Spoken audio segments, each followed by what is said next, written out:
Tidak ada yang kurang sedikit pun dari Calvin. Dia sangat cerdas, mudah bergaul, ketua OSIS, ketua pramuka, ketua PMR, pokoknya semua jabatan ia ambil. Bahkan karena kehebatannya yang serba bisa, ia digadang-gadang bisa menggantikan sosok Opung Luhut. Namun di tengah keseruan itu tiba-tiba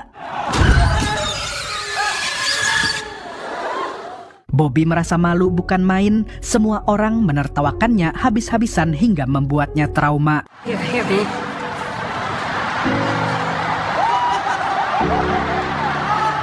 Ia merelakan jaket kesayangannya untuk menutupi Ichibosnya Bobby yang mengkerut ketakutan. Dari sini terlihat jelas bahwa kebaikan Calvin bukan sekadar gimmick karena ia tidak memakai vest taktikal dan bawain karung beras. 20 tahun telah berlalu, kehidupan Calvin ternyata tidak seperti yang ia dan orang-orang bayangkan. Kini ia hanya bekerja sebagai akuntan. Bahkan meski sudah mengabdi puluhan tahun, kemampuan dan dedikasinya seolah tidak dihargai oleh perusahaan. Lebih anehnya lagi, seorang pekerja bernama Lin Kaisang yang baru 2 hari bekerja justru langsung dipromosikan menjadi bos di perusahaan itu.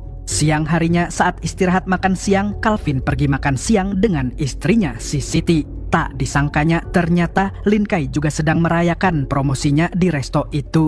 Hal ini membuat Calvin merasa semakin gagal menjalani hidup. Bahkan saking malunya, ia memutuskan untuk tidak menghadiri reuni angkatannya yang akan diadakan beberapa malam lagi. I want to be the guy that peaked in high school. After he peaked, his life went like this. That's not, don't do it. That's the sound. Saat kembali ke kantor, Calvin mencoba healing pakai aplikasi MiChat. Banyak yang mengajaknya berteman, tapi beberapa nama, terutama teman sekolahnya dulu, langsung ia tolak. Hingga akhirnya ia menemukan akun bernama Bob Stone. Karena penasaran, ia pun membuka profilnya. Bersamaan dengan itu, Siti menelpon suaminya. Tujuannya menelpon adalah untuk mengajak suaminya datang ke psikiater karena ia takut kesehatan mental suaminya terganggu. Tak disangkanya saat itu si Bob Stone juga mengirim pesan pada Calvin. Awalnya Calvin canggung untuk membalas, tapi setelah ia tahu ternyata Bob Stone adalah Bobby yang pernah ia selamatkan Ichibosnya, Calvin langsung semangat membalas. Yeah, I already made plans for tonight, man. All right.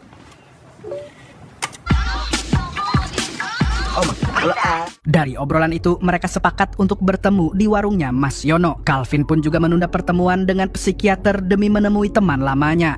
Malam menjelang, Calvin yang baru saja sampai kebingungan mencari keberadaan Bobby. Tidak disangka penampilan Bobby berubah drastis sampai Calvin hampir tidak mengenalinya.